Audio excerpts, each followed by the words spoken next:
Hey everybody, KC here. So today we have part 2 of my 4-part conversation with Robby Cruz, who's the VP of Produce at Target, and Patrick Haines, VP of Produce at UNFI.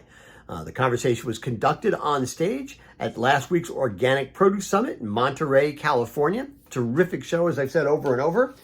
And in this part, we start by talking about what's the best way to sell organics, to tell the product story, and to tell the grower's story. And we talk about adjustments that companies had to make in terms of their presentation and sale of organics when it came to dealing with an inflationary environment and a recessionary mindset. Enjoy. It was interesting. One of the e-commerce presenters this morning was it's Good Eggs, and he was talking about the story they tell. So I have my phone, I can go on look on a site. And they really do a really good job of communicating, what makes an heirloom tomato different than a regular tomato, and here's what you need to know about the growers. And I think that that is the most compelling way to tell the organic story, is by providing that kind of information. Yeah, I think one thing that we've gone through this industry is you think back 5-10 years. I mean, there was a significant cost difference between conventional and organic, and I don't think we're getting enough credit to say what you as growers are doing out there. This gap has really closed a lot, right? We're thinking about what varieties where yields are better, how does storage work, what are the inputs that we're actually putting in there, and I think we need to do a better job of telling that to the guests, like telling those grower stories that we're doing this for you, and then it's really advertising what that price looks like. I think in the past, you would maybe say it's double the price, and now it's very, very similar. And so we need to get that trial to the guest and then have them utilize and feel and taste all those premium varieties that they're growing out there. And yet, during the past few years, I'm sure inflation has had its impact on your businesses and how you come to market. There wasn't a recession, but there was certainly a recessionary mindset, which may be just as bad. How have you sort of made adjustments within that environment to continue to drive sales and address consumer concerns and, frankly, shortage of money in a lot of cases? Yeah, well, a lot of people know at Target we have a much smaller format store. We do have some of these super Targets where we have a couple hundred of those, but a majority of our footprint is much smaller. One table maybe has about 20 feet of open case. We've actually gone an opposite direction where when we look at a conventional product and also an organic item, we're limited in space. And so instead of touching that twice, we always think about what is the inputs. Is the produce clerk now having to bring out 2 boxes? And so there's labor into that. And they're having to touch 2 different items. And so we've actually started to convert over where we only carry organic items that are there. And so I think doing that, we're seeing great feedback from the guest. The guest continues to tell us they want more. And so we have to be a little bit more strategic on what space are we going to give it to it, and then where are we going to continue to carry organic, and where are we going to carry conventional.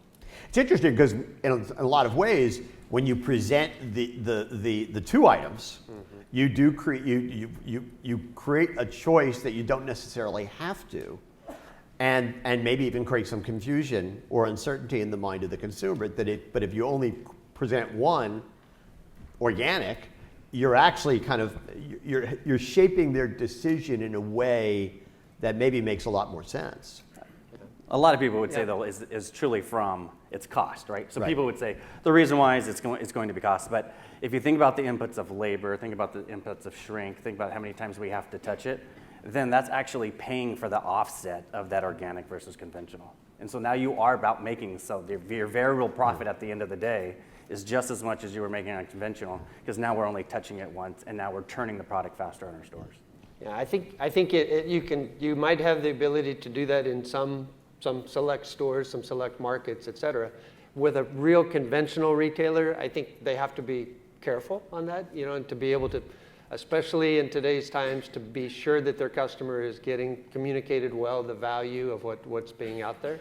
I've had a little bit of experience where in my past life where we've made an adjustment like that on an item and got some pushback from customers who assumed that the price was higher because it was organic. Yeah. And so you have to be careful of that as well. You could actually put in organic, if the price is the same and you think the quality of the organic product is better, you could actually put the organic product out and not even label it as organic, right? Because if you're in the position of actually giving them a better product, and you're not creating the choice, but you are funneling their decision making towards the organic item? Or is that antithetical to the organic religion to put an item out and not say it's, I don't mean that sarcastically, is it antithetical to what the industry wants to do to put an organic item but not say it's that? I mean, having visited farms, not just in the last couple of days, but over my career, and seeing the efforts and the challenges and the requirements that go into creating an organic product, I mean, I want the grower, I want the customer to know that that product is special in most cases. I mean, in all cases that I can think of. Yeah. If I asked you to, well, let me get this. It's interesting to me that you are both, you're now working for a wholesaler, but you spent a lot of your career as a retailer. You're a retailer, but you spent some of your time as a wholesaler. So I'm curious, in terms of how you deal with your current jobs and the current responsibilities you have, what you learned in your past lives that help you do a better job in the job that you have now? I mean, having worked for, the largest, but I didn't want to say the retailer, but Target's sitting here. So. But having worked, sorry, Robbie. The big W. Yeah, the big W. But having grown up, for one thing, Walmart wasn't always the largest retailer, but it became that. But because of the it also wasn't always in the food business. Exactly. And when I started reporting about this industry, Walmart didn't have grocery stores. Exactly. That's how old I am. Me too.